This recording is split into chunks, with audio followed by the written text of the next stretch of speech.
আমাদের প্রেমের কথা চ্যানেলটির সকল প্রকারের পাঠ গল্প দেখতে আমাদের চ্যানেলটি সাবস্ক্রাইব করে পাশে থাকা বেল আইকনে ক্লিক করুন। বলেই আগে হেঁটে যায় শ্রাবণী, যায় তার পিছু পিছু। করিডোর শেষ করে বাড়ির পেছনে যাওয়ার দরজাটা দেখিয়ে দেয় মেড। শ্রাবণী সেই পথে বেরিয়ে আরও অবাক হয় বিরাট বাগান দেখে। বসবাড়ির বিশাল ভবনের পেছনে দুই মানুষ সমান উঁচু প্রাচীরের আড়ালে যে এত সুন্দর একটা সবুজে মোড়ানো বাগান আছে তা হয়তো কেউ জানতেই পারবে না যদি সে বাড়ির পেছনে না আসে।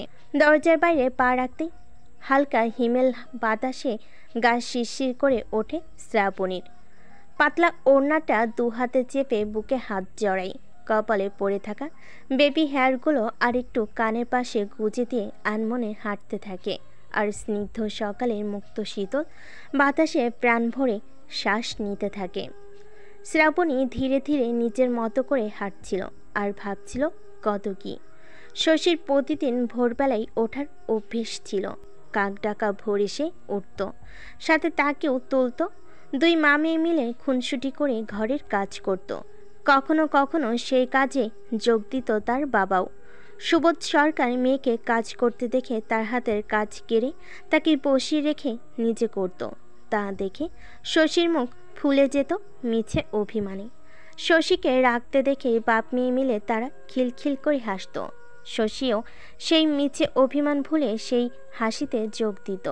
তিনজনের মুক্তঝরা হাসিতে কেটে যেত ঘন্টার পর ঘন্টা সময়। শ্রাবণী ছলছল চোখে ফর্সা আকাশের দিকে তাকিয়ে সূর্যোদয় দেখে আর পুরনো স্মৃতি রোমন্থর করে।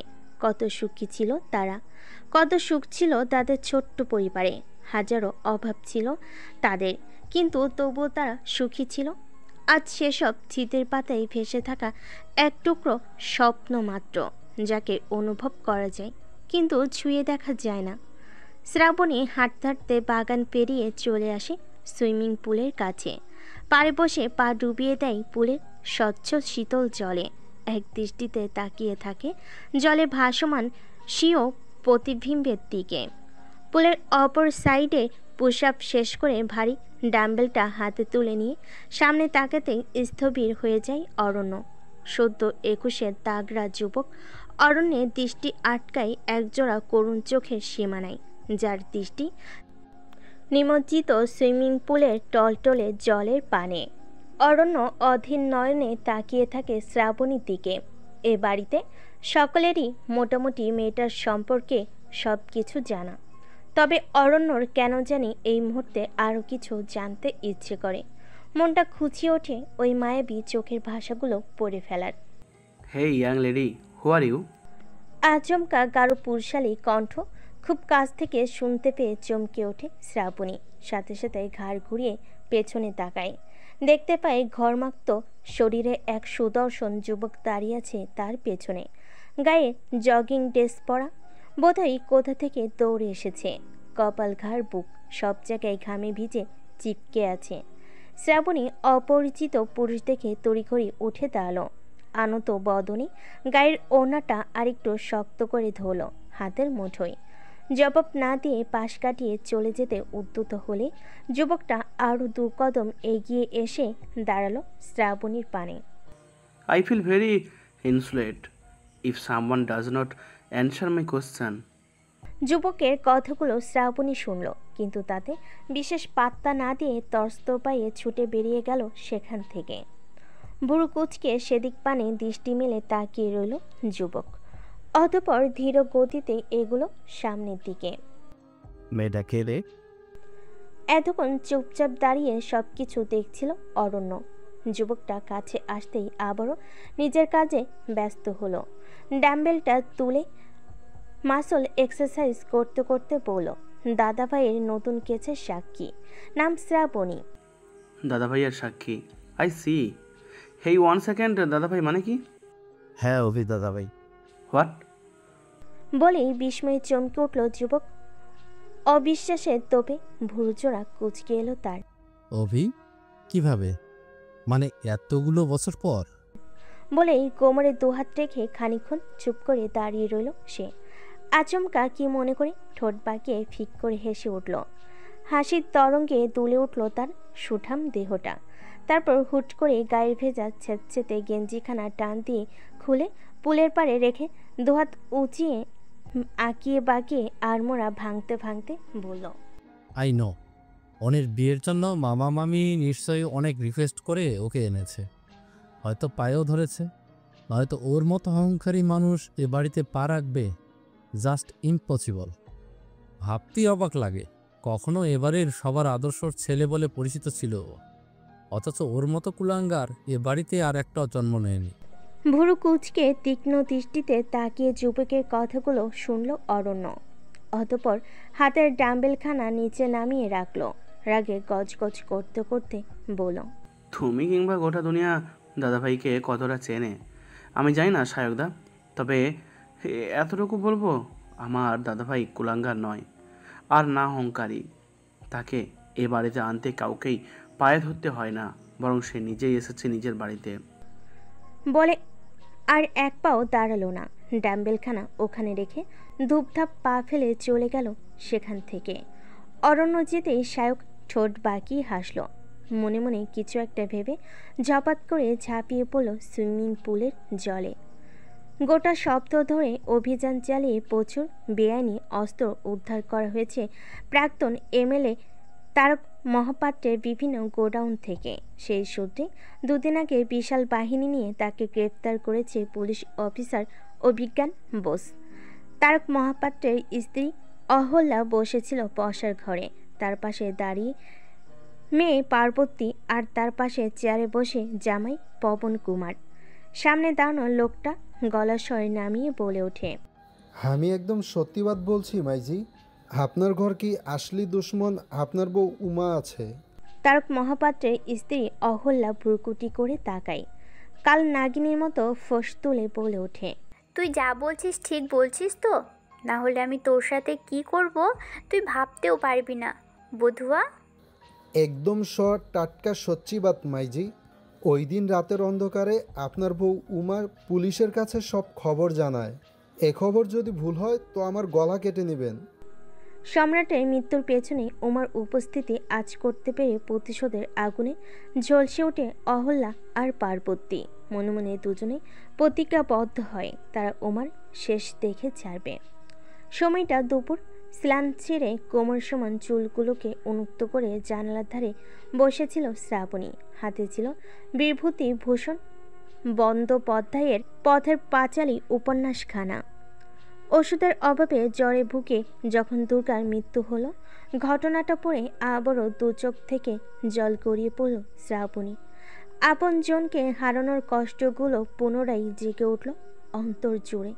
ঠিক তখনই বাড়ির সামনে চেনা পরিচিত গাড়িটার হুঙ্কার ধ্বনি কানে ভেসে আসে। চোখের জল মুছে চকিত হয় শ্রাবণী। হাতের বাজে বন্ধ হয়ে যায় উপন্যাসের বইখানা। বুকের ভেতর ঢিপ ঢিপ করে ওঠে অজানা এক শিহরণে। শ্রাবণী মনে মনে হিসাব কষে, আজ কতদিন হলো মানুষটা তাকে এ বাড়িতে রেখে গেছে। হঠাৎ মনে পড়ে সেই দিনের কথা, কি উতলা হই না মানুষটা তার কাছে ক্ষমা চেয়েছিল, কত কিছু বলে বোঝাতে চেয়েছিল তার উদ্দেশ্য। শ্রাবণী জানালা দিয়ে শূন্যে তাকিয়ে ফোঁস করে দম ছাড়ে। তার মনে আসলে এই মানুষটার প্রতি কোনো রকম অভিযোগ নেই, আর না আছে কোনো রকম অভিমান। যাও ও বা একটু কষ্ট পেয়েছিল এ বাড়িতে আসার পর, তা হাওয়ায় বিলীন হয়ে গেছে। অভিজ্ঞান বোস মানুষটা এত বড় একটা সাম্রাজ্যের রাজপুত্র, তাকে পাও তো দূরস্থ, তাকে নিয়ে স্বপ্ন দেখার সামর্থ্যও যে তার নেই।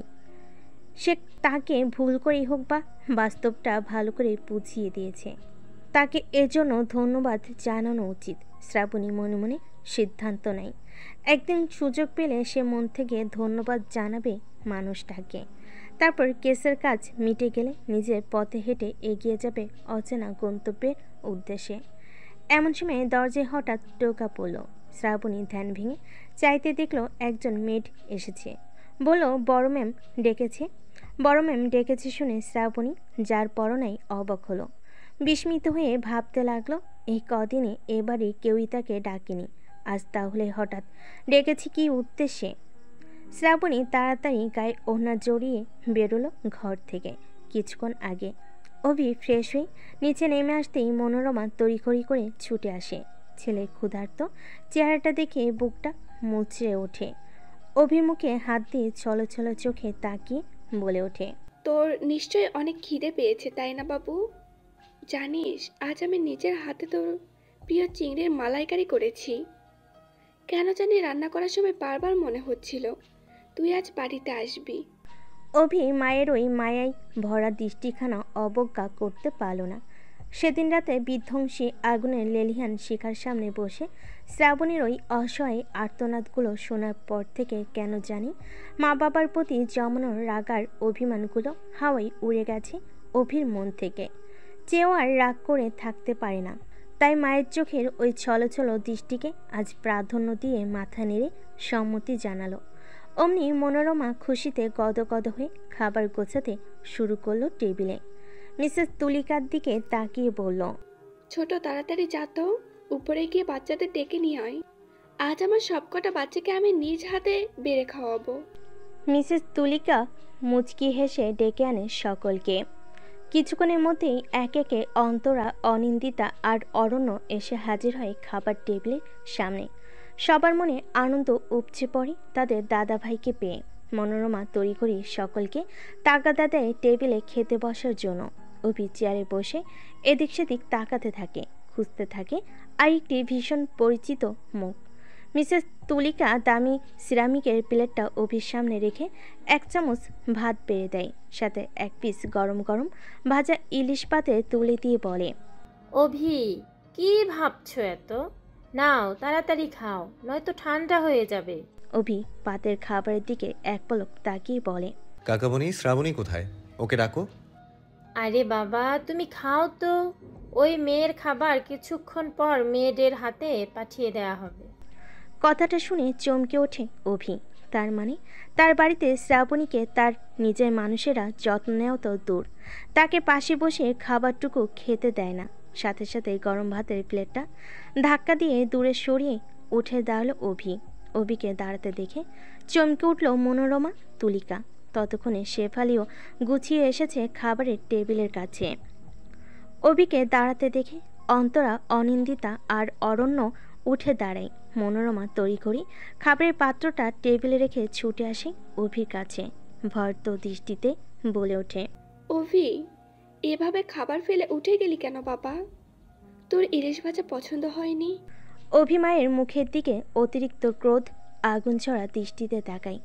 বহুদিন ধরে রাগের লাগাম না টানাই রাগ সামলে কথা বলতে ভারী কষ্ট হয়, তবুও কোনো মতে নিজেকে সামলে প্রতি উত্তর করে, সত্যি আমি অবাক না হয়ে পারছি না। একটা সদ্য মা বাপ হারা অসহায় মেয়েকে তোমাদের কাছে এনে রাখলাম, যাতে তোমরা ওকে একটু আপনত্ব দেখিয়ে ট্রমা থেকে বের করতে সাহায্য করো। অথচ তোমরা কি করলে? ওকে বাড়ির পেছনে গেস্ট রুমে পাঠিয়ে বাড়ির সবার থেকে আলাদা করে রেখেছো। খাবার পাঠাচ্ছ মেয়েদের হাতে। ছি, এতটা মনুষ্যত্বহীন তোমরা। মনোরমা ছেলের রাগের কারণ অনুধাবন করতে পেরেই সাথে সাথে নিজের ভুলটাকে শুধরে নিল। পাশে দাঁড়ানো মেয়েটকে বলে উঠল, টুম্পা, যাও শ্রাবণীকে গিয়ে ডেকে নিয়ে এসো। শ্রাবণী অপ্রস্তুত পায়ে হেঁটে মেয়েদের সাথে গিয়ে পৌঁছালো বসবারের ডাইনিং হলে। সেখানে গিয়ে সে আরেক দফা চমকালো অভিকে অগ্নি দৃষ্টিতে কোমরে হাত দিয়ে দাঁড়িয়ে থাকতে দেখে। মনোরমা শ্রাবণীকে দেখে সাথে সাথে খাবারের টেবিলে একখানা চেয়ার এগিয়ে দিল। শ্রাবণী, তুমি আজ থেকে আমাদের সাথে বসেই খাবার খাবে, কেমন? এসো বসো। শ্রাবণী আজ যেন চমকে যাবার দিন। মনোরমার কথাগুলো শুনে আবারও চমকালো ও, আন্টি, আমার তো কোনো সমস্যা হচ্ছিল না। কিন্তু আমাদের হচ্ছিল। এত কথা না বাড়িয়ে চুপচাপ খেতে আসো তো মেয়ে। শেফালির গম্ভীর কণ্ঠে বলা তেসরা কথাটা শ্রাবণী খুব করে কানে বাজল। তার জন্য সবার কষ্ট হোক তা সে চায় না, তাই কোনো রকম বাক্য ব্যয় না করে চুপ করে বসে বলল এগিয়ে রাখা চেয়ারটাতে। অভি টেবিলের আরেক পাশে বসলো, তবে আর চোখে দৃষ্টি রাখলো শ্রাবণীর দিকে। পরপর টেবিলে এসে বসলো অরণ্য, অনিন্দিতা আর অন্তরা। তবে অন্তরা বসলো শ্রাবণীর পাশের চেয়ারটায়। মনোরমা আর তুলিকা চুপচাপ সকলকে খাবার বেড়ে দিতে লাগলো। অভিও খাবারে মনোযোগ দিল। সবেমাত্র খাবার মেখে গ্রাস মুখে তুলবে, তখনই তার হাত থেমে গেল এক অতি পরিচিত কণ্ঠ শুনে। বছর 5 আগে কেউ একজন এ বাড়ির চৌকাঠে দাঁড়িয়ে প্রতিজ্ঞা করেছিল, যতদিন পর্যন্ত নিজেকে নির্দোষ প্রমাণ করতে না পারবে ততদিন পর্যন্ত সে এবারে চৌকাঠ মারাবে না। কথাগুলো শ্রবণ গ্রন্থিতে প্রবেশ করা মাত্রই থেমে গেল অভির হাত। পরপর শুনতে পেল আরও কিছু রক্তে আগুন জ্বালানো শব্দগুচ্ছ। কিন্তু আফসোস, 5 বছর কেটে যাওয়ার পরও সে নিজেকে নির্দোষ প্রমাণ করতে পারল না, অথচ এবারে চৌকাঠ ঠিকই মারল। তাহলে এ থেকে কি প্রমাণিত হয় সে আসলেই একটা... শাহরুখের কথা শেষ হবার আগে ঝনঝন শব্দ তুলে সিরামিকের প্লেটটা আছড়ে পড়ল সাদা মার্বেলে বাঁধানো ঝকঝকে মেঝেতে। সাথে সাথে ছড়িয়ে ছিটিয়ে পড়ল পাতের মাছ ভাতগুলো। মনোরমা আর তুলিকা মুখে হাত দিয়ে চমকে ছিটকে সরে দাঁড়ালো। টেবিলে খেতে বসা বাকিরাও খাওয়া ছেড়ে উঠে দাঁড়ালো সাথে সাথে। বস বাড়ি থেকে অভির ক্ষুধার্ত প্রস্থান যেন প্রত্যেকের মনের ভেতর জেগে ওঠা আশাটুকু ভেঙে চুরে চুরচুর করে দিয়েছে। অতীতের ওই জঘন্য আচর অভির জীবনে যে ক্ষত সৃষ্টি করেছিল, তাতে আজ 5টা বছর পর একটুখানি নিরাময় দেখতে পেয়েছিল মনোরমা। তবে এই মুহূর্তে তাকে পুনরায় রক্তাক্ত করে ছেড়ে দিয়েছে শায়ক। ডাইনিং রুমে দাঁড়িয়ে মনোরমা স্পষ্ট শুনতে পেল গাড়ির হর্ন বাজার শব্দ। অভি বেরিয়ে যাচ্ছে। হতবিহ্বল হয়ে ছুটল মনোরমা বাড়ির সদর দরজার দিকে। বুকে আশা নিয়ে যদি ছেলেটাকে ঠেকাতে পারে, কিন্তু পারল না। তার পৌঁছানোর আগেই চোখের সামনে দিয়ে বেরিয়ে গেল সে। মনোরমা হাঁটু মেরে বসে পড়ল দরজা ধরে। অশ্রুর ফল্লধারা ছুটল প্রচণ্ড গতিতে। মাকে ওভাবে পড়ে যেতে দেখে অন্তরা ছুটে এলো। পেছন পেছন ছুটে এলো অনিন্দিতা।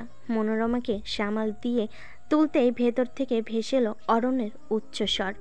মনোরমাকে ধরে সোফায় বসিয়ে অনিন্দিতা আর অন্তরা এদিকে ছুটে আসতেই দেখতে পেল অরণ্য শায়কের টি শার্টের কলার খামচে ধরে রাগে থরথর করে কাঁপছে। How could you do this সায়কদা, হাউ কুড ইউ? শায়ক অরণ্যর খামচে ধরা শক্ত মুঠো থেকে নিজের টি শার্টখানা ছাড়াতে ছাড়াতে বলে ওঠে, relax Aranya, you are not too much able to do this, so cool down my brother. অরণ্য শায়কের টি শার্টের কলার ছেড়ে দিয়ে শেফালির দিকে রক্ত চক্ষু নিয়ে তাকায়। প্রচণ্ড উত্তেজিত কণ্ঠে বলে ওঠে, আই ডোন্ট নো কিসের এত শত্রুতা আমার দাদা ভাইয়ের সাথে তোমার ছেলের। বাট পিসমানি, আজ তোমার ছেলে যা করলো সেটা মোটেও ঠিক করলো না, মোটেও না। শায়ক অরণ্যর রাগে জ্বলন্ত চেহারার দিকে তাকিয়ে ব্যঙ্গ করে হাসে। ঐতিহ্যবাহী সম্ভ্রান্ত বংশীয় বোসবারের ছেলেদের এহেন অধপতন, সি ছোট মামি, সি। একজন চরিত্রহীন কুলাঙ্গার আর আরেকজন বেয়াদব। আমার দাদা ভাই চরিত্রহীন নয় বলেই ক্ষোভে জ্বলন্ত চক্ষু জোড়াই বহমান লাভাটুকু মুছতে মুছতে চলে যায় বাড়ির বাইরে। কিছুক্ষণ পর বাইক স্টার্ট করার শব্দ কানে ভেসে আসে। মিসেস তুলিকা চিন্তিত হয়ে দৌড়ে সদর দরজায় এগিয়ে যায়। ততক্ষণে অরণ্য বাইক ছুটিয়ে বেরিয়ে যায় বোস বিলা থেকে। শাক সেদিকে তাকে ঠোঁট বাঁকিয়ে হাসে। শেফালি ততক্ষণ সামনে এগিয়ে এসে ঠাস করে একটা চর বসিয়ে দেয় ছেলের গালে। বেয়াদব ছেলে, এই বাড়িতে পা রাখতে না রাখতেই নোংরামি শুরু করে দিয়েছিস। যা, বেরিয়ে যা বলছি আমার চোখের সামনে থেকে। শায়ক মায়ের হাতে চর খেয়েও ঠোঁট বাঁকিয়ে হাসতে থাকে। অতঃপর ড্রয়িং রুমের এক কোণে চুপ হয়ে দাঁড়ানো শ্রাবণীর দিকে এক পলক তাকিয়ে ধূপধাপ পা ফেলে চলে যায়। সময়টা পড়ন্ত বিকেল। মনোরমার প্রেশার বেড়ে যাতা অবস্থা। হোম ডক্টর এসে তাকে দেখার জন্য মিসেস তুলিকা, অনিন্দিতা, অন্তরা সকলে তটস্থ হয়ে মনোরমাকে ঘিরে বসে। মিসেস শেফালি দাঁড়িয়ে এক পাশে। ছেলের ব্যবহারে তার মুখ নিচু হয়ে গেছে। বৃদ্ধ নয়নতারাও চিন্তিত মুখে বসে মনোরমার রুমের সোফাতে। ঘরের এক কোণে চুপ করে দাঁড়িয়ে আছে শ্রাবণী। আপাতত এ বাড়ির অন্তরে পরিস্থিতি, নিজের কষ্টগুলো যেন নিমিষেই ভুলে গেল সে। চোখের সামনে ঘটে যাওয়া দৃশ্যটা তাকে যেন বিস্মিত করেছে। তেমনি সেই ঘটনার আড়ালে যে এক ভয়ানক রহস্যময় অতীত লুকিয়ে আছে, তাও স্পষ্ট বুঝতে পারছে সে। অভির মতো একজন মানুষ যে কিনা চরিত্রহীন কুলাঙ্গার, প্রশ্নটা বারবার ঘুরপাক খাচ্ছে তার মন মস্তিষ্কে। সকালের উদ্বিগ্নতার মাঝে হঠাৎ করে অন্তরার ফোনে রিং বেজে ওঠে। এক্সকিউজ মি বলে তড়িঘড়ি ফোনটা কানে চেপে সে বাইরে ছুটে। ডাক্তার মনোরমাকে ইঞ্জেকশন দিয়ে সবাইকে বাইরে বেরিয়ে যেতে বললেই সবাই এক একে বেরিয়ে আসে। অনিন্দিতা ঠাকুমাকে ধরে আস্তে আস্তে নিয়ে যায় তার কক্ষে। মিসেস তুলিকা আর মিসেস শেফালিও চলে যায় নিজের নিজের ঘরে। শ্রাবণীও আর দাঁড়ায় না সেখানে, চুপচাপ চলে আসে সেখান থেকে। সন্ধ্যা গড়িয়ে যেতেই বসবিলায় হাজির হয় অমিত, সুমনা। তারা মূলত মনোরমার অসুস্থতার খবর শুনে ছুটে এসেছে। মনোরমার মাথার পাশে সুমনা বসে হাত বুলিয়ে দিতে দিতে বলল, আন্টি তুমি চিন্তা করো না প্লিজ, অভি ঠিক আছে। মনোরমা ফ্যাস ফ্যাসে গলায় কেঁদে ওঠে। সুমনার হাতটা বুকে জড়িয়ে ধরে বলে, আজ 5 বছর পর আমাদের ছেলেটা আমার কাছে দুটো খেতে চেয়েছিল। তাকে নিজের হাতে দুটো খেয়ে দিয়েছিলাম আমি। আমার বাচ্চাটা সবে দুটো ভাত মুখে তুলেছিল, কিন্তু বলে কান্নায় ভেঙে পড়ে মনোরমা। সুমনা নিজেও কেঁদে ফেলে। মনে মনে শাককে কষে কয়েকটা গালাগাল দেয়। ছেলেটা সেই ছোটবেলা থেকেই এমন। অভির সাথে সব কিছুতে তার রেশারেশি, পায়ে পা লাগিয়ে শত্রুতা করা স্বভাব। আজও সুযোগ বুঝে দুর্বল জায়গায় আঘাত করতে পিছুপা হলো না জানোয়ারটা। সুমনা তবুও আশ্বাস দেয়, কিন্তু মনোরমার কান্না থামে না। মায়ের মন চেয়ে সে কি আর এত সহজে মেনে নেয়? মনোরমার ক্রমাগত শারীরিক অসুস্থতা বেড়ে যাওয়ায় অভি শেষ পর্যন্ত অভিমান ভুলে মাঝরাতে বাড়ি ফিরে এলো। অরণ্য ফিরল অভির সাথে। বাড়ির ছেলে দুটো বাড়িতে ফিরে আসতেই আবারও যেন নতুন করে প্রাণ ফিরে এলো বোস বাড়ির সকলের। সেদিন রাতে অমিত আর সুমনাকে কিছুতেই বাড়ি যেতে দেওয়া হলো না। এদিকে অমিতার বাপির মুখে শ্রাবণী নামের মেয়েটার পাগলামের গল্প শুনে সুমনা তককে তককে ছিল তাকে দেখার অপেক্ষায়। মাঝরাতের দিকে সকলে যখন নিজের ঘরে সারাদিনের পেরেশানি কাটিয়ে একটু বিশ্রাম নিতে ব্যস্ত, তখন সুমনা এগুলো নিজের কার্য সম্পাদন করতে শ্রাবণী আজকাল নির্ঘুম রাত কাটে। সারাদিন বসে থাকায় ঘুম তার চোখে ধরা দেয় না। তাই দুপুরে পড়া সেই পথের পাঁচালী উপন্যাসের বাকি অংশটুকুতে চোখ বোলাতে থাকে। ঠিক তখনই দরজায় কড়া নাড়ি কেউ। শ্রাবণী চমকে ওঠে। দেওয়াল ঘড়িতে তাকিয়ে দেখে ঘড়ির কাঁটা রাত 12টার ঘর ছেড়েছে। আবারও দরজায় কড়া নাড়ার শব্দ আসে। শ্রাবণী ভয়ে ভয়ে জানতে চায়, কে? শ্রাবণী, আমি সুমনা, তোমার অমিত স্যারের ওয়াইফ। দরজাটা একটু খোলো। শ্রাবণী ওড়না বুকে জড়িয়ে ধীর পায়ে হেঁটে এসে দরজা খুলে দেয়। সুমনা আস্তে করে ভিতরে ঢুকে দরজায় খিল তুলে দিয়ে শ্রাবণীর দিকে তাকায়। মেয়েটার শুকনো মায়াবী মুখখানা দেখে মনটা হঠাৎ করেই ভালো লাগে ভরে ওঠে। মনে মনে হেসে বলে ওঠে, আমার হতভাগা বন্ধুটার কপালে তাহলে শেষ পর্যন্ত এইটুকু একটা বাচ্চা প্রেমিকা জুটল। যাক, ব্যাপার নয়, এখন একে সেটিং ফিটিং করার দায়িত্ব আমার। সুমনা একগাল হেসে শ্রাবণীর হাত দুটো ধরে বিছানায় নিয়ে গিয়ে বসিয়ে দিয়ে নিজেও তার পাশে বসে। মাথায় আদরে হাত বুলিয়ে দিতে দিতে বলে, তুমি ঠিক আছো তো? শ্রাবণী অচেনা মানুষের ছোঁয়ায় খানিক বিব্রত বোধ করে, তবুও মাথা নেড়ে জবাব দেয়। সুমনা শ্রাবণীর জড়তা দেখে নিজে গল্পের ঝুড়ি খুলে বসে। জানো শ্রাবণী, আমি, অভি, অমিত, মৃদুল আর বাপি আমরা সবাই সেই ছোটবেলার বন্ধু।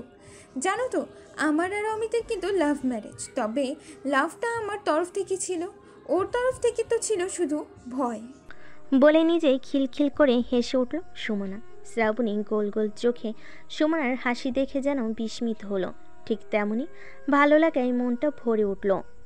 এমন সময় দরজায় টোকা পড়ল। সুমনা আর শ্রাবণী দুজনেই একসাথে চমকে উঠল।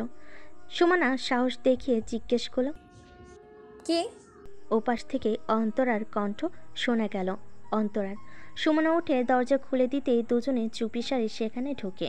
শ্রাবণী অবাক চোখে তাকায় তাদের দিকে। অন্তরা বিছানায় উঠতে উঠতে বলে, আমাদেরকে বাদ দিয়ে গল্প করে না, এবার শুরু করো। অনিন্দিতা অন্তরার পাশে হেলান দিয়ে বসতে সুমনা আবারও গল্প শুরু করে।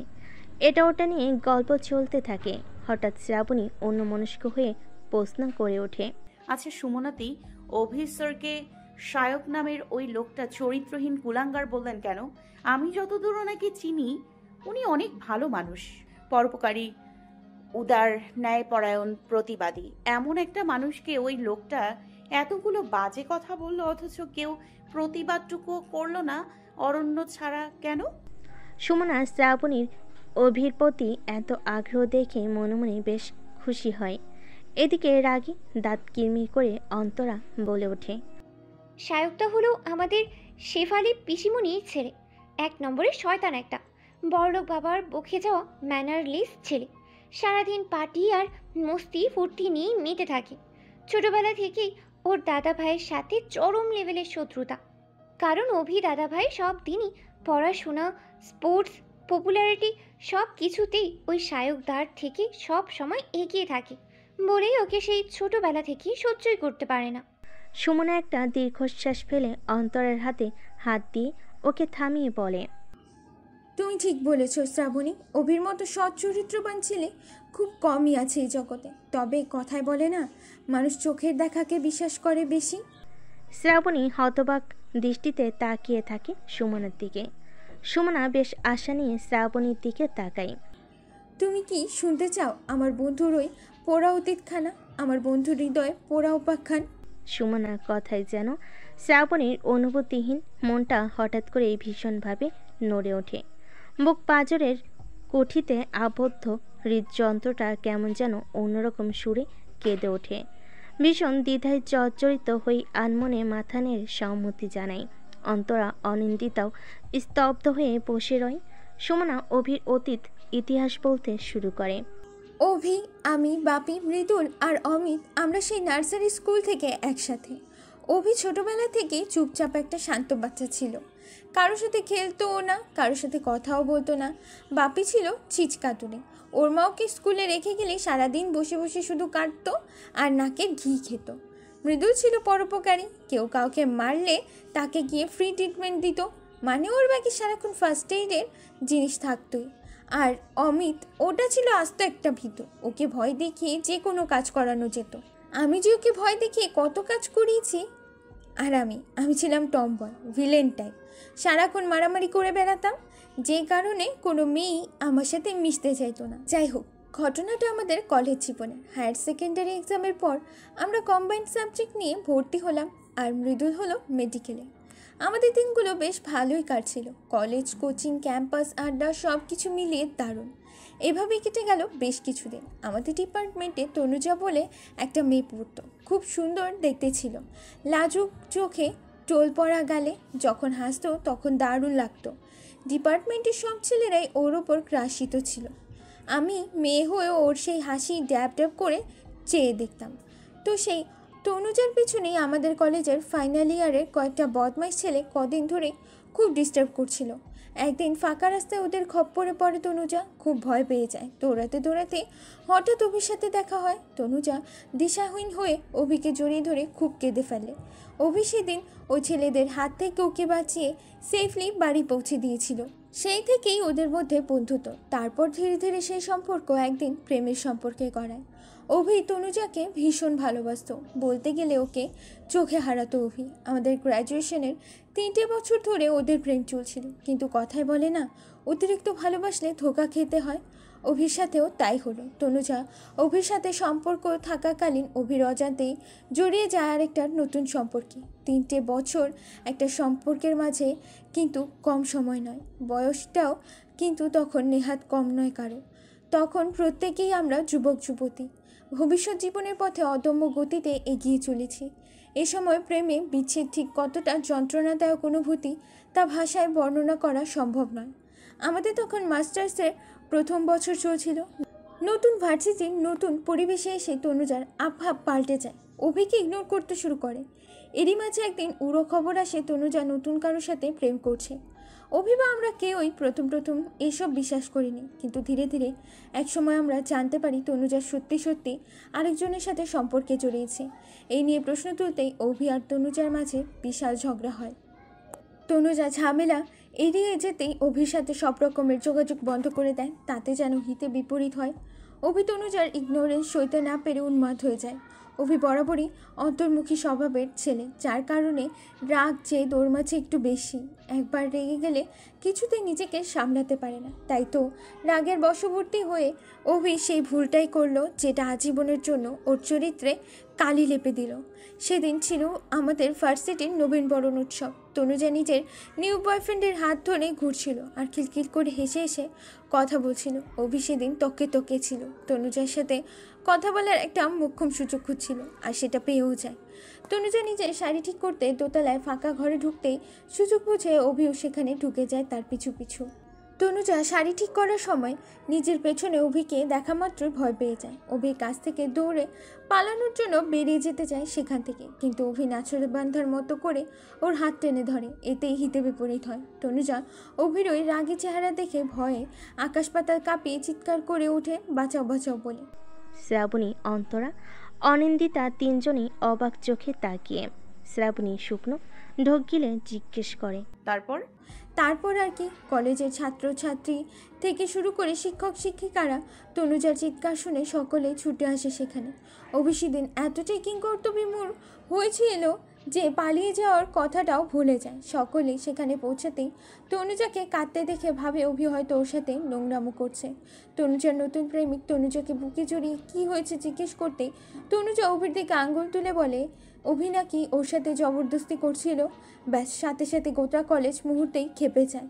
তনুজার নতুন প্রেমিক সহ আরও অনেকেই অভিকে খুব মারে। বাপি, মৃদুল, অমিত অভিকে বাঁচাতে গিয়ে ওরাও খুব মার খায়। পরিস্থিতি সামাল দিতে ইউনিভার্সিটির কর্তৃপক্ষ পুলিশে খবর দেয়। তারপর সেই খবর এসে পৌঁছে অভির বাড়িতে। আঙ্কেল যেহেতু জজ ছিলেন তাই পুলিশ অভির নামে মামলা দিতে পারেনি। তাছাড়া তনুজার কাছেও সলিড কোনো প্রমাণ ছিল না, তাই সেই যাত্রে অভি মুক্তি পেয়ে যায়। কিন্তু সবার চোখে অভি হয়ে যায় চরিত্রহীন, চরিত্রে লেগে যায় রেপিস্টের ট্যাগ।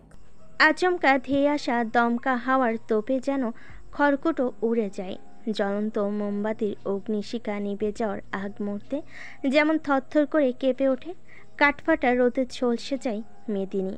ঠিক যেন তেমনই মিশ্র অবস্থা হলো সত্য অষ্টাদশের গণ্ডি পেরানো মেয়েটার। অভিজীবনে ঘটে যাওয়া হৃদয় নিংড়ানো নির্মম ইতিহাস শোনার পর শ্রাবণী থম মেরে বসে রইল। বিস্ময়ের প্রাবল্যতায় নিঃশ্বাসটুকুও যেন ফেলল গুনে গুনে।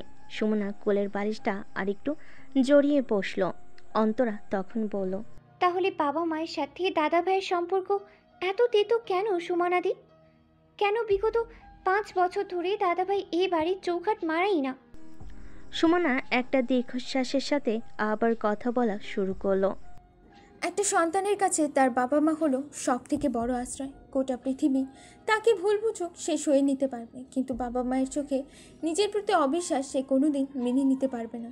অভিও পারেনি। সেদিনের সেই ঘটনাটা যেমন তার জীবনে কলঙ্কের দাগ লাগিয়েছিল, ঠিক তেমনি আঙ্কেল আন্টির ওর প্রতি অবিশ্বাস ওকে ভেতর থেকে ভেঙে ঘুরিয়ে দিয়েছিল একেবারে। এমনিতে আঙ্কেল আন্টির প্রতি অভির চাপা অভিমান ছিল, যার কারণে অনেক ছোট থেকেই আলাদা থাকতো। একই শহরে থাকা সত্ত্বেও প্রয়োজন ছাড়া বাড়ি আসতো না। আর না বাবা মায়ের পাওয়ার পজিশন নিয়ে নিজের বংশ পরিচয় নিয়ে লোককে বলে বেড়াতো। যেহেতু ছোটবেলার বন্ধু ছিলাম তাই ওর বন্ধু মহলের আমরাই শুধুমাত্র ওর বাবা মায়ের সম্পর্কে, ওর বাড়ির সম্পর্কে জানতাম। আঙ্কেল আন্টি ওই ঘটনার পর ওর সাথে খুবই বাজে বিহেভ করেছিল, গায়ে হাতও তুলেছিল আঙ্কেল। সেই থেকেই ওর মাঝে পরিবর্তন শুরু। সেদিন বাবা মায়ের উপর রাগ করে বাড়ি ছেড়ে চলে এসেছিল অভি। তারপর আর কোনো দিন ফিরে যায়। ওদিকে নিজেদের মনে রাগ পুষে আঙ্কেল আন্টিও আসেনি অভির মান ভাঙাতে। তারপর সবটা কেমন করে যেন পাল্টে গেল। অভি আগের থেকেও আরও বেশি গম্ভীর, রকচটা হয়ে গেল। কারোর সাথে মেলামেশা করতো না, কথা বলতো না, একেবারেই বন্ধ করে দিল কথা বলা। তারপর একদিন হুট করে কোথায় যেন হারিয়ে গেল। আমরা সবাই ওকে পাগলের মতো খুঁজেছি। থানা থেকে শুরু করে সোশ্যাল নেটওয়ার্ক সব জায়গায় খোঁজ লাগিয়েছিলাম, কিন্তু ওকে পাইনি। আঙ্কেল আন্টিও নিজেদের ভুল বুঝতে পেরে রাগ অভিমান ভুলে অভিকে খুঁজতে শুরু করেন। আঙ্কেল তো দেশের বাইরেও লোক লাগিয়ে খুঁজেছিলেন, কিন্তু কোথাও ওকে পাওয়া যায়নি। দেখতে দেখতে অভির নিরুদ্দেশ হওয়ার দীর্ঘ 2 বছর কেটে যায়। তারপর একদিন সবাইকে চমকে দিয়ে হঠাৎ করেই অভির ফোন আসে আমাদের কাছে। আমাদেরকেও নতুন ফ্ল্যাটে ডাকে দেখা করতে। আমরা পাগলের মতো ছুটে যাই। তবে সেদিন ওকে পুলিশের পোশাকে দেখে আমরা ভীষণভাবে চমকে উঠেছিলাম। আঙ্কেল আন্টিও ছুটে এসেছিলেন ছেলেকে দেখতে। তারাও চমকে গেছিল ছেলের আচমকা এমন পরিবর্তন দেখে। সত্যি বলতে ওকে দেখার পর আমাদের কারোরই নিজেদের চোখকে বিশ্বাস হচ্ছিল না। বিগত 2 বছরে ও নিজেকে ঘষে মেজে এমন এক জায়গায় নিয়ে গেছিল যেটা ছিল আমাদের সবার কাছেই ভাবনার অতীত। এরপর আঙ্কেল আন্টি অনেক চেষ্টা করেছিলেন অভিকে বাড়ি ফিরিয়ে নিয়ে যেতে, কিন্তু হাজার চেষ্টা করেও কাজ হয়নি। আঙ্কেলের আকুতি মিনতি, আন্টির চোখের জল, কোনো কিছুই ওর পাথর বনে যাওয়া মনটাকে কিছুতেই গলাতে পারেনি। তবে আজ 5 বছর পর অভি এই বাড়িতে ফিরে এসেছে শুধুমাত্র শ্রাবণীর জন্য। শ্রাবণী, অন্তরা আর অনিন্দিতা তিনজনেই হাঁ করে একমনে সুমনের কথাগুলো শুনছিল। তবে শেষের কথাই হুট করে সবার ঘোর কেটে গেল যেন। অন্তরার অনিন্দিতার সাথে সাথে সরু দৃষ্টিতে তাকালো শ্রাবণীর দিকে। শ্রাবণী সহসে কেঁপে উঠে নড়চড়ে বসল। সুমনা অন্তরা আর অনিন্দিতার মুখভঙ্গিমা দেখে কিছু আঁচ করতে পেরে হেসে বলল, যেই অভিকে কেউ পারল না এ বাড়িতে ফেরাতে, সেই অভি শুধুমাত্র তোমার নিরাপত্তার কথা ভেবে এই বাড়ির অন্দরে পা রাখল। তুমি কি বুঝতে পারছো শ্রাবণী, তুমি কি অসম্ভবকে সম্ভব করে দেখিয়েছো? শ্রাবণী সুমনার কথা শুনে হতভম্ব দৃষ্টিতে তাকিয়ে রইল। একই কথা শুনল সে। নিরাপত্তা মানে? কিসের নিরাপত্তা? সুমনা তখনও কত কথা বলে চলেছে, কিন্তু শ্রাবণী সেসব কানে ঢুকল না। কারণ অন্তর্জুড়ে মনের পাতায় তখন অদৃশ্য কলম লিখে চলেছে গোটা কয়েক প্রশ্ন। আচ্ছা, মানুষটা আমাকে হঠাৎ এতটা গুরুত্ব দিচ্ছে কেন? আমার হঠাৎ নিরাপত্তার কি প্রয়োজন? তাহলে কি আমাকে এখানে কেসের তদন্ত করতে আনা হয়নি, নাকি আমি বাবা মা হারিয়ে অসহায় হয়ে গেছি বলে এখানে এনে দয়া দেখানো হচ্ছে? মনের অজান্তেই প্রশ্নগুলো শ্রাবণী মস্তিষ্ক জুড়ে আন্দোলন ছড়িয়ে দিল। অভি সেদিকে সেই অপমানগুলো মনে পড়তেই ঠাড়ে ঠাড়ে জেগে উঠল আত্মসম্মানবোধ। হঠাৎ করে অভি এসব ভালো মানসিকগুলো শ্রাবণীর অন্তরকে বিষিয়ে দিল মুহূর্তেই। শ্রাবণী গোমরা মুখে চুপ করে বসে রইল। ওদিকে ঘড়ির কাঁটা তখন প্রায় রাত 2টোর ঘরে ছুঁয়েছে। দেখে এক একে বিদায় জানিয়ে অন্তরা আর অনিন্দিতা চলে গেল নিজেদের ঘরে। তবে সুমনা গেল না, সে রয়ে গেল শ্রাবণীর কাছে। তার যে মেয়েটাকে আরও জানতে হবে, দেখতে হবে না তার বন্ধুর জন্য একদম পারফেক্ট চয়েস কিনা। মোবাইলের সাইড বাটন চেপে অন করতেই একটা হাস্যোজ্জ্বল মায়াবতী টানা টানা একজোড়া চোখ ভেসে উঠল স্ক্রিনে। সজল সেদিকে তাকিয়ে বুকে হাত চেপে ধরল।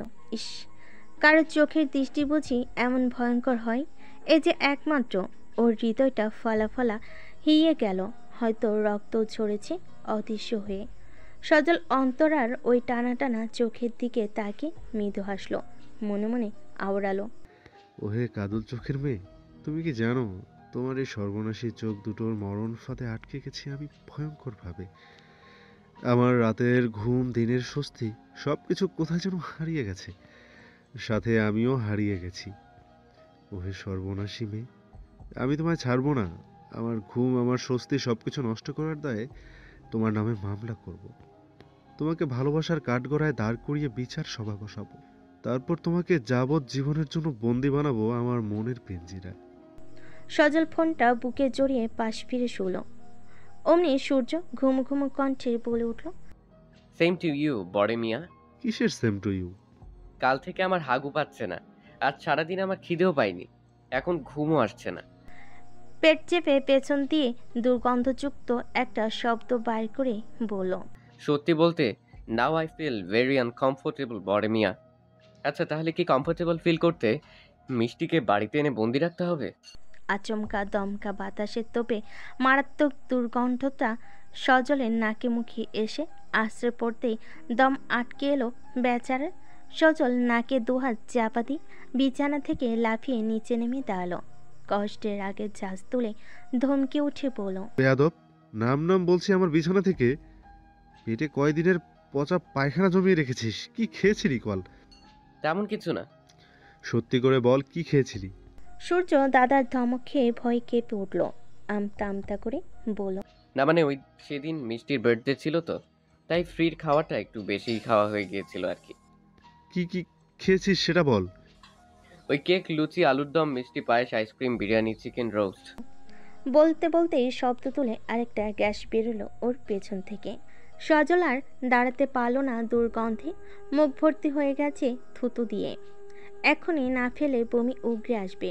ওদিকে দরজা জানালা বন্ধ থাকা এই ঘরের মধ্যে দুর্গন্ধটা গোল গোল করেই ঘুরছে। সজল ভিমড়ি খাওয়ার আগে তড়িঘড়ি দরজাটা খুলে দিয়ে দৌড়ে ছুটে বেরিয়ে গেল বাইরে। সকালের মিষ্টি রোদ শুভেচ্ছা জানিয়ে নবদিনের সূচনা করেছে অনেক আগেই। মিসেস তুলিকা, মিসেস শেফালি আর মনোরমা বসেছে বসার ঘরে সোফায়। সুমনা আর অমিত চলে যাবে বলে গুছিয়ে রেডি হয়ে এসেছে। অভিও একটু পর নিচে নামলো। সুমনা চায়ের কাপে চুমুক দিতে দিতে অভিকে বলল, শোন না অভি, আমি শ্রাবণীকে আমার সাথে নিয়ে যেতে চাচ্ছিলাম। কোথায়? কোথায় আবার? আমার বাড়িতে। জানিস কাল রাতে আমরা অনেক গল্প করলাম। এত ভালো মেয়েটা, কি আর বলবো। অভি বেশ বিরক্ত হলো সুমনার কথায়। ওর সাথে সেদিন কথা বলেনি, অথচ বাকি সবার সাথে কথা বলেছে। তবে বাড়িতে শ্রাবণীর সাথে যে আচরণ করা হচ্ছে সে কথা ভেবে বলল, ঠিক আছে নিয়ে যা, কিন্তু ওর উপর নজর রাখিস, জানিসই তো সব কিছু। নিশ্চিন্তে থাকবো, সুমনা তোর শ্রাবণীকে নিজের জীবন দিয়ে হলেও প্রোটেক্ট করবে। অভি সুমনার কথাই হালকা করে কেসে উঠল। ওদিকে মিসেস তুলিকা আর মিসেস শেফালি চোখাচোখি হয়ে গেল মুহূর্তের মধ্যেই। মনোরমা রুগ্ন কণ্ঠে বলল, তোমরা আজ যাচ্ছ যাও, তবে আগামী পরশু কিন্তু সকাল সকাল চলে আসবে। ওনের এঙ্গেজমেন্টের আর মাত্র 3 দিন বাকি। আমি আর তোমার আন্টি এদিকে ব্যস্ত থাকবো। ওনের দিকটা কিন্তু তোমাকেই সামলাতে হবে, বুঝেছো? সুমনা মাথা নেড়ে সম্মতি জানালো। এর কিছুক্ষণ পর শ্রাবণীকে নিয়ে রওনা হলো বাড়ির উদ্দেশ্যে। তবে শপিং মল দেখে রাস্তায় নেমে গেল। অভি লুকিয়ে ওর হাতে নিজের মাস্টার কার্ড ধরিয়ে দিয়েছিল আসার সময় শ্রাবণীর শপিংয়ের জন্য। সুমনা সেটা দেখে মুচকি এসে শ্রাবণীর হাত ধরে ঢুকলো শপিং মলে। লেডির জন্য বিভিন্ন পোশাক দেখছিল সুমনা। ঠিক তখনই পেছন থেকে এক পরিচিত গলা শুনে ওর হাত থমকে গেল। সুমনা পেছন ঘুরে তাকালো। তখনই আধুনিক রুচির সম্মত পোশাক পরা একটি সুন্দরী মেয়ে এসে দাঁড়ালো শ্রাবণী আর সুমনার সামনে। মুখে মিষ্টি হাসি হেসে বলল, কেমন আছিস সুমনা? সুমনা চমকিত দৃষ্টিতে সুদর্শনা মেয়েটার দিকে তাকালো। অতঃপর তাকে চিনতে পেরে চোখমুখ শক্ত হয়ে এলো রাগে। সুমনা মেয়েটার কথার জবাব না দিয়ে শ্রাবণীর হাতটা মুঠোয় চেপে সামনে পা বাড়ালো। মেয়েটা সুমনার উপেক্ষা দেখো দমে গেল না, বরং আরেকটু কাছে এগিয়ে এসে সুমনার একটা হাত টেনে ধরল। আর কত ঘৃণা করবি বল? আমাকে কি শেষবারের মতো ক্ষমা করা যায় না? চায়ের গাদায় চাপা পড়া আগুনে বাতাস লাগলে যেমন ধিক ধিক করে জ্বলে ওঠে, ঠিক তেমনই মেয়েটার কথায় ক্রোধটা ধিক ধিক করে জ্বলে উঠল সুমনার মস্তিষ্কে। অন্তরের গহীনে জমিয়ে রাখা প্রবল ঘৃণাগুলো যেন আগ্নেয়গিরির অগ্নিপাতের মতো ফেটে বেরোতে চাইছিল প্রবল গর্জন তুলে। সুমনা রক্তিম চোখে একবার মেয়েটার ধরা হাতটা দেখল, তারপর তাকালো তার পানে। ঘৃণা? তোকে? আমরা? এসব তোর ভুল ধারণা রে তনুজা। শোন, তোর নিজেকে এতটা গুরুত্বপূর্ণ ভাবার মতো কিছুই হয়নি। কেন জানিস? কারণ ঘৃণা তাকেই করা যায় যাকে ভালোবাসা হয়। তুই কি কোনোদিন আমাদের ভালোবাসার মানুষ ছিলি নাকি, যে আজ ওই সাধারণ একটা ঘটনার জন্য তোকে ঘৃণা করব?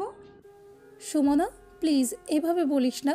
আমি জানি আমি অনেক বড় অন্যায় করেছি, কিন্তু বিশ্বাস কর সেদিন আমি ইচ্ছে করে কিছু করিনি। মানে আসলে আমি সেদিন খুব ভয় পেয়ে গিয়েছিলাম অভিকে দেখে, তাই তুই অভিকে মিথ্যে বদনাম দিয়ে ফাঁসিয়ে দিলি, তাই তো? সুমনার তেসরা কথার ঝাঁজে ঝরঝর করে কেঁদে ফেল তনুজা। সুমনার ডান হাতটা মুঠোয় চেপে ধরে অসহায়ের মতো করে বিলাপ করতে শুরু করলো। বিশ্বাস কর সুমনা, আমি অভিকে ফাঁসাতে চাইনি, কিন্তু কিভাবে যেন সেদিন ওসব বলে ফেলেছি। আমি ভীষণ অনুতপ্ত তার জন্য। আমাকে ক্ষমা করে দে প্লিজ, প্লিজ সুমনা প্লিজ। তনুজার হাউমাউ কান্না দেখে সুমনা হতভম্ব হয়ে গেল। এদিকে হঠাৎ একটা মেয়েকে এভাবে পাবলিক প্লেসে কাঁদতে দেখে চারিপাশে 2-1 করে ভিড় জমাতে শুরু করলো। কেউ কেউ আবার হাঁটতে হাঁটতে কৌতূহলী হয়ে তাকিয়ে তাকিয়ে দেখতে লাগলো মেয়েটার কান্না। আচমকা পরিস্থিতি স্বাভাবিক হতে দেখে বিস্মিত সুমনা কি করবে বুঝে উঠতে পারল না। ওদিকে তনুজা হাউমাউ করে কেঁদে চলেছে, পাশে দাঁড়ানো শ্রাবণী। তার দৃষ্টিতে বিস্ময়ের ছড়াছড়ি। শেষমেশ সুমনা তনুজাকে থামাতে এক হাতে জড়িয়ে ধরল নিজের সাথে। অতঃপর লেডি জোন থেকে বেরিয়ে চলে গেল একটা কফি শপে। টেবিলের একপাশে বসে সুমনা শ্রাবণী, ওপাশের চেয়ারে বসে তনুজা। মেয়েটার কান্না থেমেছে কিছুক্ষণ আগে, হাতে তার টিস্যু পেপার, এখনও নাক টানছে মাঝে মাঝে। কান্নার দমকে ফর্সা মুখটা লালচে হয়ে গেছে। পাবলিক প্লেসে এরকম পাগলামি না করলে তোর হচ্ছিল না, তাই না? এবার বল, কি বলতে চাস? সুমনা দাঁতে দাঁত চেপে বলল। জবাবে তনুজা টিস্যুতে নাক চেপে মুছে বলল, সুমনা, আমি জানি আমি অভির সাথে ভীষণ অন্যায় করেছি, যে অন্যায়ের কোনো ক্ষমা হয় না। তবে সেই পাপের শাস্তি আমি যথাসময় পেয়ে গেছি রে। আমি যেমন অভির এক বুক নিঃস্বার্থ ভালোবাসাকে দু পায়ে ঠেলে দিয়ে মরীচিকার পেছনে ছুটে গিয়েছিলাম, সিদ্ধার্থ তেমনি আমাকে ব্যবহার করে টিস্যু পেপারের মতো ছেড়ে দিয়েছে। আর আজ আমি সব কিছু হারিয়ে বুঝতে পেরেছি আমি আসলে কি হারিয়েছি। বলে আবারও ফ্যাস ফ্যাস করে কাঁদতে শুরু করলো তনুজা। সুমনা তনুজার এই কুমিরের কান্নায় একটুও মন ভিজল না, বরং বিরক্তির চোটে গাত্রদাহ বাড়ল। তনুজা মিনিট দুয়েক পর কান্না থামিয়ে টিস্যু বক্স থেকে আবারও কয়েকটা টিস্যু বাইর করে চোখ মুখ নাক ভালো করে মুছে সুমনার দিকে তাকালো। সুমনার হাতটা চেপে ধরে বলল, আমাকে একটা হেল্প করবে সুমনা? প্লিজ না করিস না। কি হেল্প?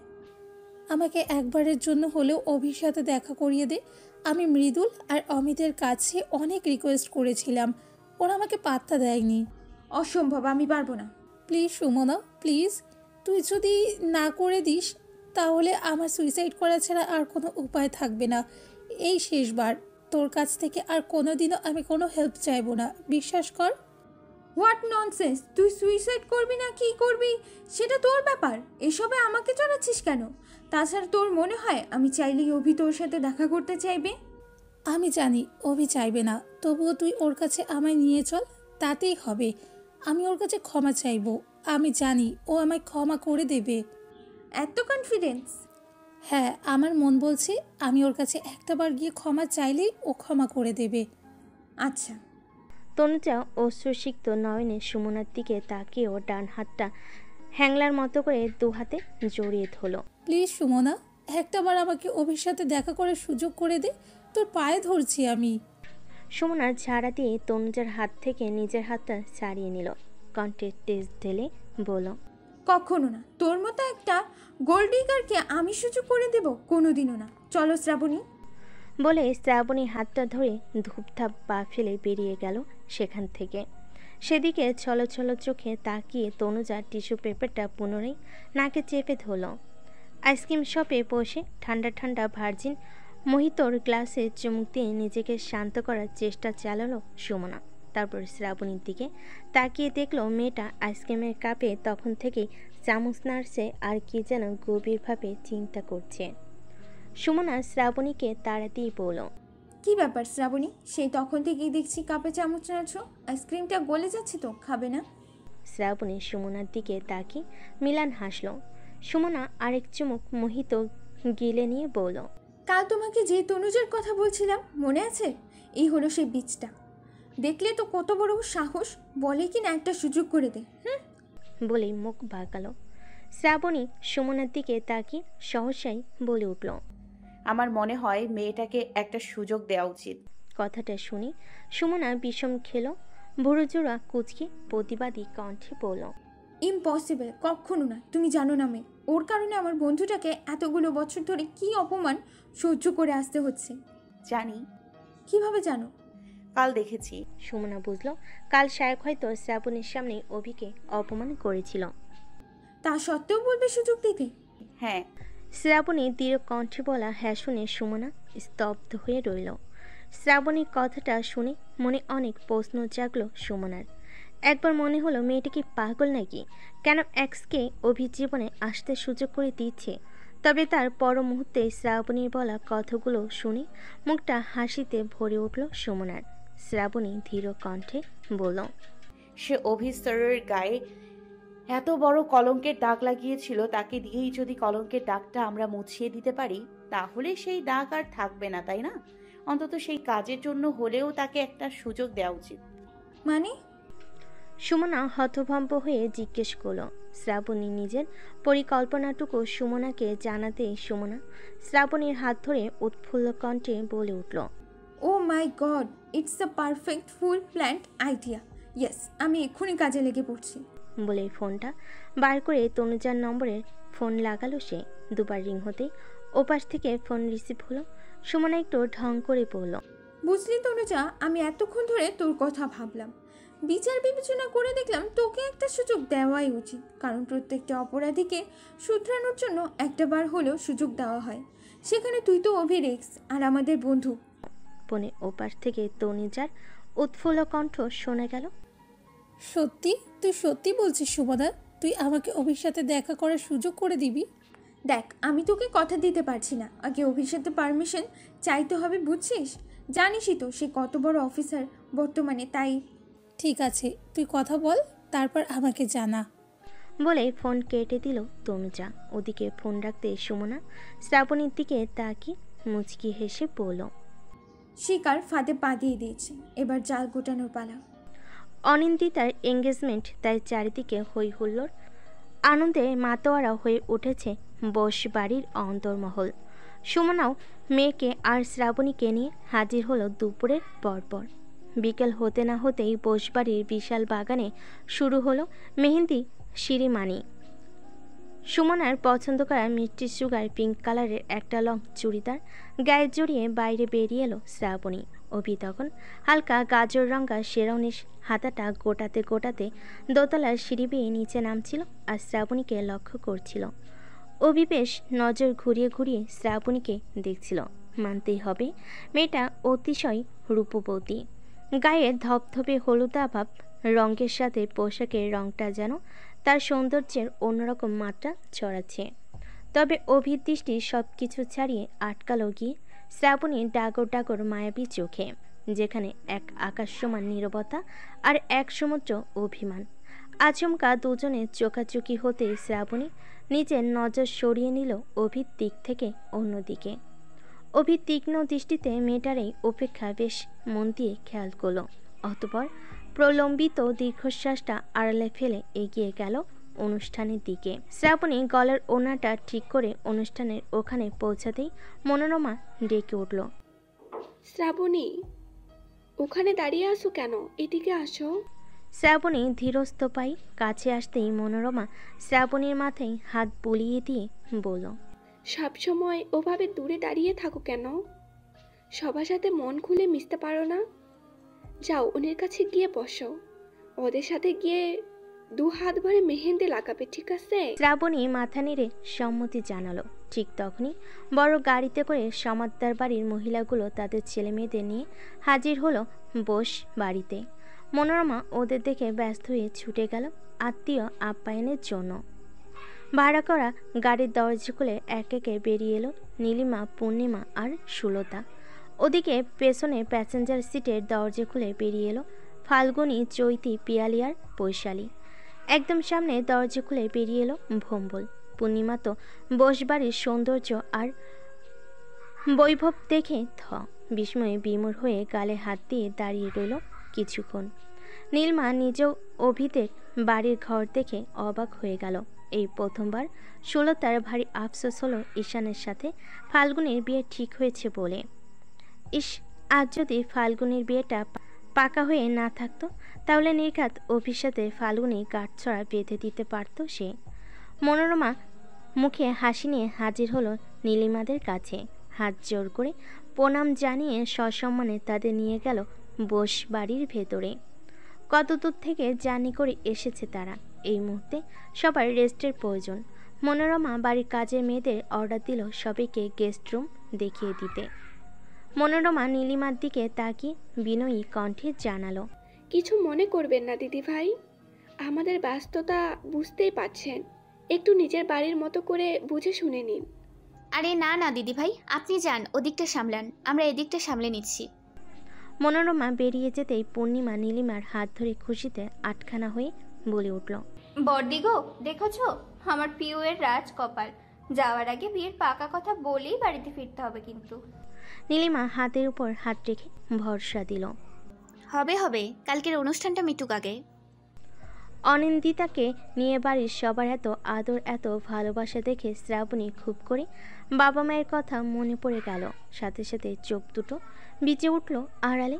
শ্রাবণী সুমনা আর অন্তরার পাশে এতক্ষণ চুপ করে বসেছিল। বুকের ভেতরটা মোচড় দিয়ে উঠতে আর সেখানে বসে থাকতে ইচ্ছে হলো না। আসলে সবার এত হাসি আনন্দে মেয়েটার শ্বাস আটকে আসছিল। বারবার চোখের সামনে বাবা মায়ের হাসি মাখা মুখটা ভেসে উঠছিল।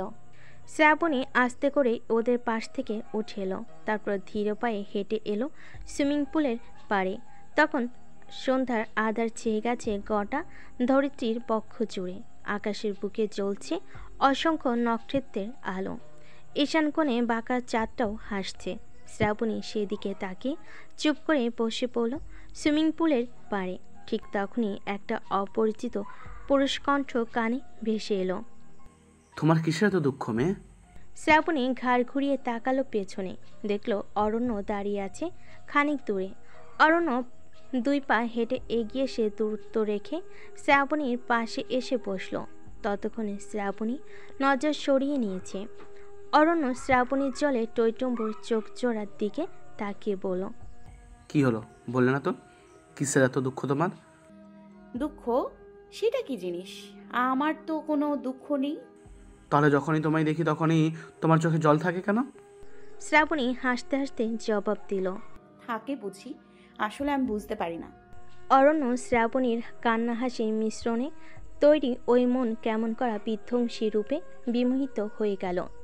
নিষ্পলক চোখে গাঢ় চাহনি মেলে শ্রাবণীকে দেখতে দেখতে আবিষ্কার করলো ওর বুকের ভেতর কোথাও যেন কেমন অন্যরকম একটা অনুভূতি তৈরি হচ্ছে। আসলে এই অনুভূতিটা আজ নয়, বিগত কয়েকদিন ধরেই হচ্ছে। অরণ্য শ্রাবণীর দিকে হুট করে নিজের হাতটা বাড়িয়ে ধরল। শ্রাবণী ভুরকুচকে তাকাতেই হেসে হেসে বলল, ফ্রেন্ড হবে আমার? শ্রাবণী অরণ্যের হাতের দিকে তাকিয়েছিল অবাক দৃষ্টিতে। তখনই কোথা থেকে যেন দৈত্যের মতো বিশাল চেয়ারে নিয়ে হাজির হলো অভি। অরণ্য আর শ্রাবণীকে একে অপরের দিকে তাকিয়ে থাকতে দেখে মাথা খারাপ হয়ে গেল মুহূর্তেই। সাথে সাথে খ্যাপা গলায় চেঁচিয়ে বলে উঠল, অরণ্য! দাদাভাইয়ের দর গলার ডাক শুনে চমকে হাত টেনে নেয় অরণ্য। চেয়ারে লেপ্টে বসে একরাশ ভয়। অরণ্য ঘাড় ঘুরিয়ে অভির দিকে তাকায়। কি হচ্ছে এখানে? অরণ্য দাদাভাইয়ের কথাই ঠোঁট ছড়িয়ে বোকা বোকা হাসল। কি জবাব দেবে এখন সেই চিন্তায় ছেলেটা ভাবনায় খেয়ে হারায়। ওদিকে অভি ভুরু কুটিয়ে তাকিয়ে আছে দুজনের দিকে। চোখ মুখ দিয়ে ঠিকরে বেরোচ্ছে বিরক্তির উত্তাপ। কি হলো, জবাব দে। অরণ্য দাদাভাইয়ের থমথমে চেহারা দেখে মুখটা লুকিয়ে নিল। এই তো গতকালই না দাদাভাই ওকে পার্কের গেটে চোখ রাঙিয়ে শাসিয়েছিল বন্ধুদের সিগারেট টানার অপরাধে। এখন যদি জানতে পারে এই মেয়েটার প্রতি ওর মনে ইদানিং কুচকুচ হতা হে এর মতো অনুভূতি তৈরি হয়েছে, যার দরুন সরু পথে বন্ধুত্ব করতে আসা, তাহলে নির্ঘাত একটা মারও পিঠের বাইরে পড়বে না। মারতে মারতে পিঠের চামড়া ছিলে ফেলবে একেবারে। এমনিতেও তার যে মেয়েদের সাথে ফ্ল্যাট করার দারুণ ট্যালেন্ট আছে সেটা দাদাভাই জানে। অরণ্য শুকনো ঢোক গিলে গলা ভেজালো, আমতা আমতা করে বলল, ওই কিছু না, আসলে বেচারি মুখ কালো করে একা একা বসেছিল তো, তাই ভাবলাম একটু সঙ্গ দেই আর কি, ব্যাস এইটুকুই। তা দাদাভাই তুমি এখানে? না মানে তোমার কি কিছু দরকার ছিল? অভি অরণ্যর মুখে ভঙ্গিমা ভালো করে পরখ করলো, অতপর চোখ মুখ চোখা করে বলল, কাকামণি তোকে খুঁজছিল অনেকক্ষণ ধরে, জাগিয়ে দেখে আয় কি প্রয়োজন তার। অরণ্য ভারী বিরক্ত হলো মনে মনে। একে তো মেয়েটাকে একলা এভাবে পাওয়াই যায় না, তার উপর আবার গত 2 দিন বাড়িতে ছিল না। ভাবটা জমাতে গিয়েও আর হয়ে উঠছে না। অগত্যা অস্বস্তি নিয়ে অরণ্য চলে গেল সেখান থেকে। অরণ্য চলে যেতে শ্রাবণী উঠে দাঁড়ালো। ওনাটা ভালো করে গলায় দিয়ে হাঁটা ধরতেই অভি পথ আটকে দাঁড়ালো। বসভিলাই বিশাল ভবনের একদম পেছনে সুইমিং পুল। ছোট ছোট মরিচবাতির মালায় সেজে উঠেছে চারিদিক। আধারের মাঝে গোটা পাড় ঘিরে ছোট ছোট গাঢ় নীল আলোয় ঝলমলে ছটা এক অনবদ্য সৌন্দর্য ফুটিয়ে তুলেছে চতুর্দিক জুড়ে। বসভিলার 3 তলা ভবনের ডান পাশ ঘেঁষে সাজানো গোছানো বেশ বড় বড় এক উদ্যান। বিশাল আলোর রং মশাল দিয়ে সাজানো হয়েছে প্রাঙ্গণ জুড়ে। সেখানে মেহেন্দির অনুষ্ঠানের আয়োজন করা হয়েছে। আর যেহেতু বাড়ির ফাংশন, তাই আমন্ত্রিত অতিথিদের সংখ্যা একদমই কম। দূরযাত্রী বেশ কয়েকজন অতিথি, নিজেদের কিছু আত্মীয়, অনিন্দিতা, অন্তরার কিছু বন্ধুবান্ধব আর বাড়ির লোকজন। ব্যাস তাতেই নয় নয় করে প্রায় জনা 30 মানুষের ভিড়ে থই থই করছে প্রাঙ্গণ। উচ্চস্বরে বাজছে হিন্দি।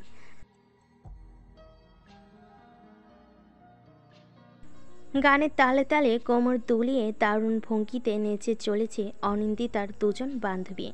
সবাই সেই নাচ দেখছে মাতোয়ারা হয়ে, সাথে ফটোশ্যুটও চলছে দেদারসে। ওদিকে দুজন মেহেন্দি আর্টিস্ট দুদিক থেকে দুহাত ভরে মেহেন্দি পড়াচ্ছে অনিন্দিতাকে। হাসি আনন্দে মুখরিত সেই উদ্যান ছেড়ে শ্রাবণী নামের একটা অসহায় মেয়ে যে এক বুক কষ্ট নিয়ে চোখের আড়ালে চলে গেছে, সেটা কারোরও খেয়ালে আসেনি। আসলে কারোর প্রয়োজনই পড়েনি। কেউ যদি বলে তোমার জীবনে পাওয়া সবচেয়ে দামি সম্পদ কী, তাহলে নির্দ্বিধায় বলা যাবে পিতামাতা। বাবা মা আমাদের জীবনের এমন এক দুষ্প্রাপ্য সম্পদ, যার মূল্য আমরা ততদিন বুঝি না যতদিন তাদের হারিয়ে না ফেলি। তারা যতদিন বেঁচে থাকে, পৃথিবীর সবচেয়ে সুরক্ষিত বলয় আমাদের চারিদিক দিয়ে ঘিরে থাকে। আমরা সেই ভালোবাসার চাদরে মরা অদৃশ্য বলয়ে হেসে খেলে দিন কাটাই। বুঝতেই পারি না এই পৃথিবীর কতটা ক্রূর, কতটা অনিরাপদ, কতটা হিংস্র। আজ সেই চিরন্তন অসহায়ত্বের খাতায় নাম লিখিয়েছে শ্রাবণী। বাবা নামক বটগাছার মা নামক মমতাময়ী ছায়া হারিয়ে শ্রাবণী আজ এই বিশাল বিপুল পৃথিবীর বুকে বড্ড একা। যার কোনো গৃহ নেই, যার আর না আছে পরিবার। হায় রে নিয়তি, এক লহমায় কিভাবে যেন মানুষকে কাঙ্গাল বানিয়ে ছাড়ে। যে মেয়েকে কোন নজর থেকে বাঁচাতে শশী আর সুবোধ নিজেদের প্রাণ উজাড় করে দিত, যার চোখের সামনে একটু জল দেখলে তাদের অন্তর দগ্ধ হয়ে যেত যন্ত্রণায়। আজ সেই বহু যত্নে করা পুষ্পতুল্য মেয়েটা যেন অনুক্ত চিনির পাত্র, অশ্রুদল যার নিত্য সঙ্গী। দাঁড়াও। অভি দরকণ্ঠ শুনে আনত বদনে থমকে দাঁড়ালো শ্রাবণী। অভি দুপা এগিয়ে আরেকটু কাছে এলো। এখানে একা একা কি করছিলে?